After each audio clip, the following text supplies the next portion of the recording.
Hey guys, so today we're going to start solving question number 57. Question number 57 from the 2016 Specialized High School Basics SAT Handbook. So if you want to follow along, just go to page number 52 and start at question number 57, this problem. So let's start question number 57. Okay, let me get on my highlighter. In the figure above, the base of triangle MPR is the side of rectangle MNQR. So we're told we have a triangle somewhere. Alright, triangle MPR, and we know this is the triangle we're talking about because of its vertices. MPR is a side of rectangle MNQR, which is this outstretching figure right over here. Okay, so and point P is the midpoint of line MQ. So we have this pretty big point right over here, and it's the midpoint of this line MQ. So it's in the middle of these two lines. If the area of the shaded region is 24 square centimeters, what is the area of the region that is not shaded? So, what do we know? Well, we're told that the shaded region over here is 24 square centimeters, right? So let's write that out, 24 square centimeters. What we need to find out is the area of this figure right over here, which is what we have to find out, right? So now, what do we know? Well, the area of a triangle, the formula for the area of a triangle is half base times height equals, in our case, 24. If we multiply by 2 on both sides to get rid of this fraction right over here, we find out that the base times height is 48 centimeters squared. Now what does this mean? 48 is obviously not the area of this single triangle. No, 48 is actually the area of this rectangle over here. Because in this rectangle, you have two triangles, each of which have an area of 24. Since they both have an area of 24, their combined area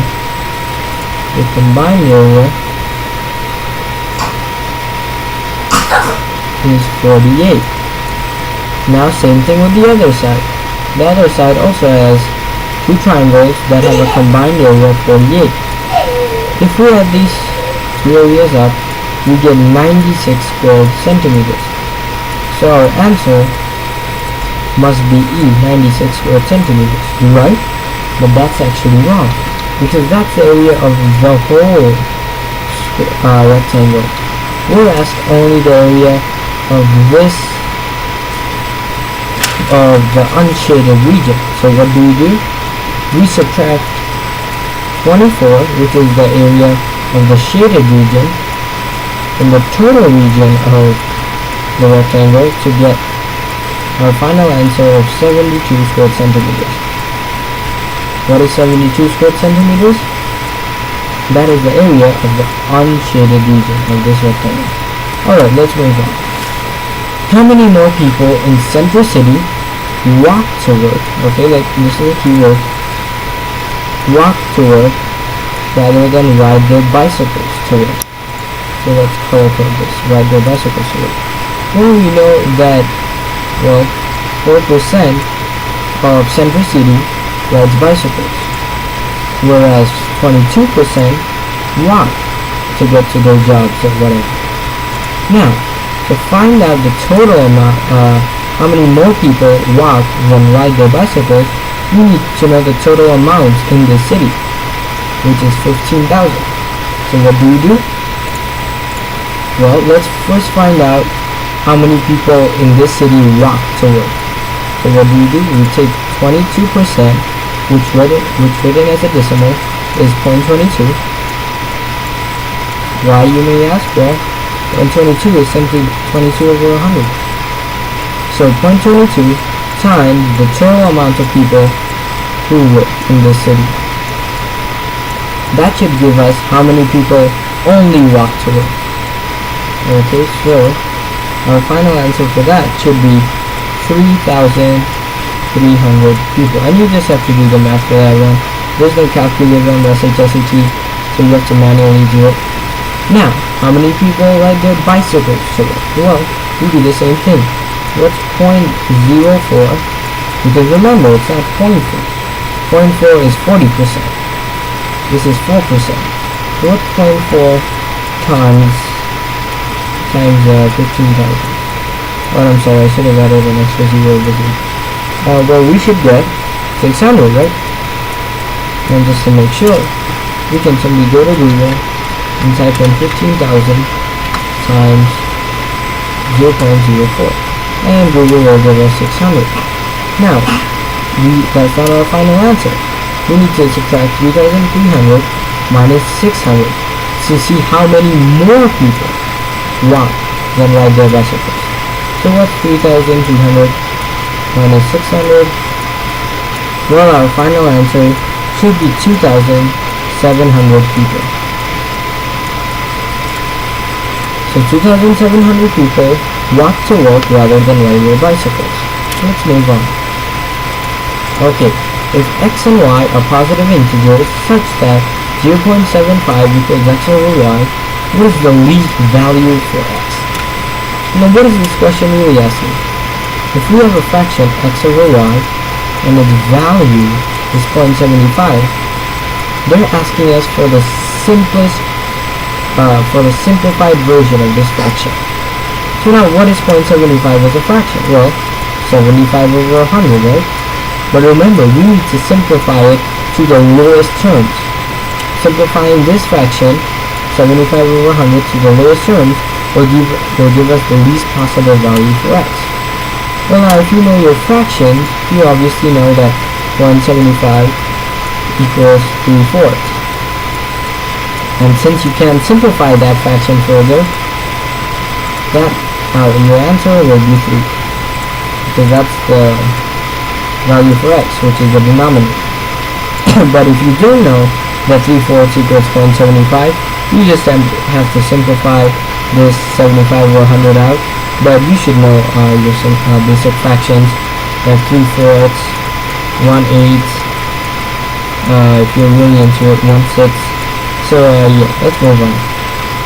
In the equation above, we have this equation, big equation. What is the value of x? Well, this is simple. What's 190 minus 210? Well, this is testing out your mental addition.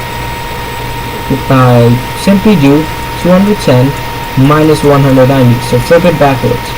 Now what's 210 minus 190? That's 20, right? So this would be negative 20. Same thing with the other one. What's 21 minus 19? So do it the other way around. Well, that would be, of course, 4, right? So we would get that would be 3. I'm sorry. That would be 3, right? However, we would get negative 3 because it's the other way around. Plus x equals 100. Now what do we do? Well, let's delete these.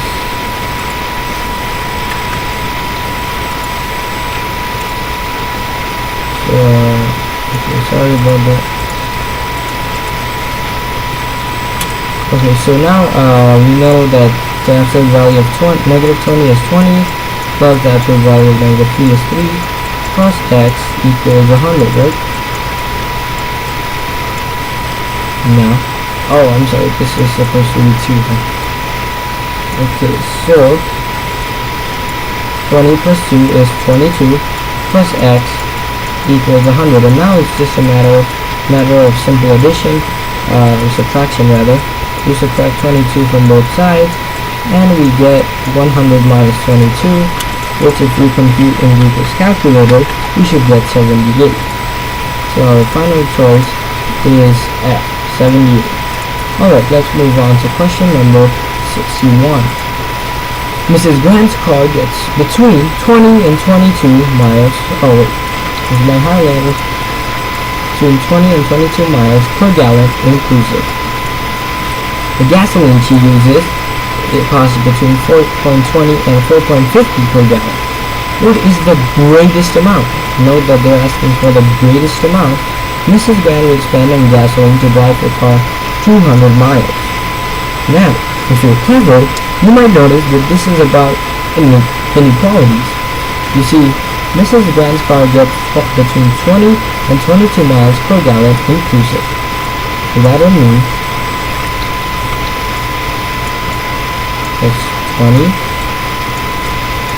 and because we're talking about gallons here, I'll use the variable G. This one's 22, and it says inclusive. Inclusive means that it includes 20 and 22. So you put less than or equal to, and the gasoline she uses costs between 4.22 and 5.50.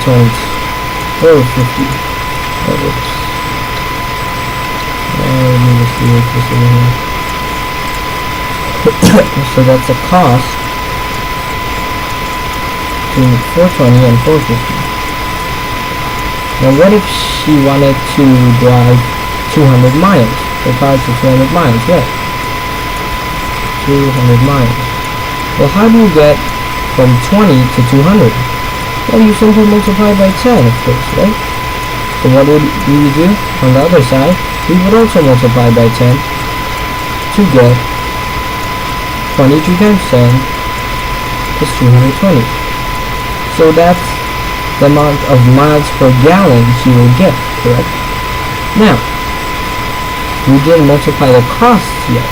So when we multiply the cost by a factor of 10, we get 4.20 times 10 is 42, which is less than or equal to the cost, is less than or equal to 4.50 times 10 is 45. So what is the maximum amount it will cost her to drive 200 miles? $45. So our final answer choice is E. Alright guys, thanks for watching and tuning in. I hope to see you guys next time. And if you guys still don't know where I was simply on this part 2 mathematics of the first test in the 2016 SE Plus 1800. Alright guys, thanks for watching and I'll see you next time.